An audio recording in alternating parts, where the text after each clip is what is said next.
My name is Sam Baker. I'm a director at Business Declares, the free-to-join business network, largely based in the UK. I am in ChangeNOW. You may be able to hear the bars. It's such a lot of energy going around. I am largely here to facilitate a couple of workshops with the Climate Governance Initiative, together with a fellow facilitator called Liza Tullidge. There seems to be certainly broad alignment that we are facing a poly crisis. It's almost certainly worse than we've been modelling. And that leads on to a broad understanding that fundamental change needs to happen and we all need to participate.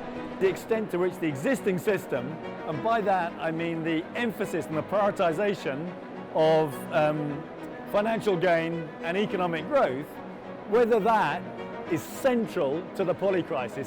Nobody says it isn't, but a lot of people are silent on that point.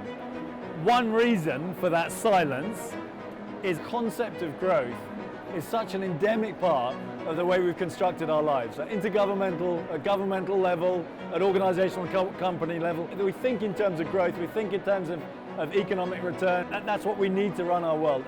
You have to step out of the existing system to understand the challenge that that creates. If we want a planned approach to safety, then we think there are really four component parts to that. One is the descaling of industrial activity, because we can't afford the level of industrial activity we currently have.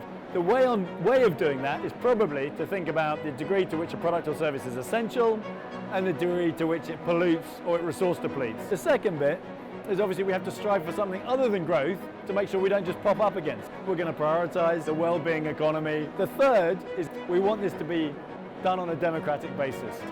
And then the final piece is thinking about justice and trying to drive greater equality. And the reason for that is not just a moral imperative, it's because inequality is tantamount to instability.